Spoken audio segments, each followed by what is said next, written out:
তাই মিলিজুলি চলি আই চাইতে তোকে ব্যাগের কাছে যাইতাম অন্তরা যেভাবে আরে ব্যারিকেড দিছ তো এবার ওই সিস্টেম করি এবারে তারা কেনে কেনারা হান্দা করে ভাই কি রি মার আই চাদুর গাদ দিয়ে দিয়ে আড়ি আর কিটা করি কষ্টটা লাগে ভাই।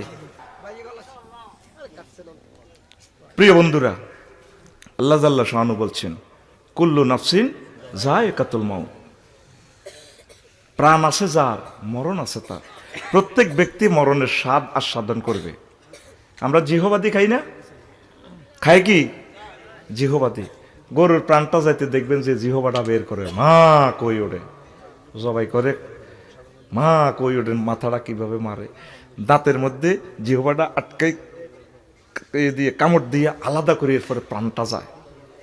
এইভাবে আমার আপনার এই জীবনটা যেতে কষ্টটা করা লাগবে।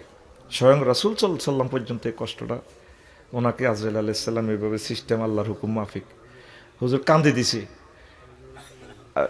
আজরাইল আলাইহিস সালামকে হুজুর আপনি কান্দেন যে আনিজি লাগে দে, কত থাম একটু, আমারও তো মারিয়ে লিস। কি হয়েছে হুজুর?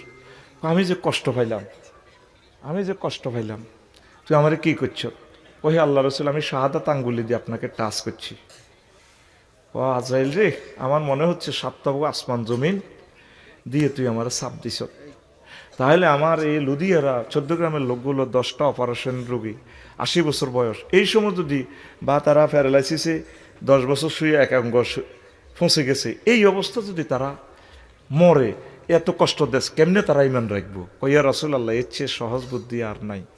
সবচেয়ে কম সিলেবাসটাই আপনাকে অ্যাপ্লাই করছি। ওই শেষ সময় আইসিইউতে, ওই শেষ সময় ইবলিস এসে আপনার এই 80 বছর 90 বছরের আমলগুলা বরবাদ করে আপনার ইমানটা নিয়ে যাবে।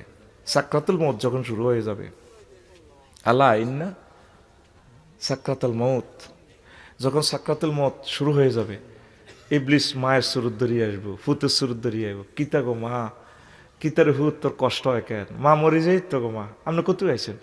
এই যে মা লুধিয়ানা কবরস্থান তুই আইসি, তুই মারা চিনচুতি? মা চিনছি তো মা। বাবা লাই লিল্লাল্লাহ করিস না, বুয়া ইসলাম বুয়া।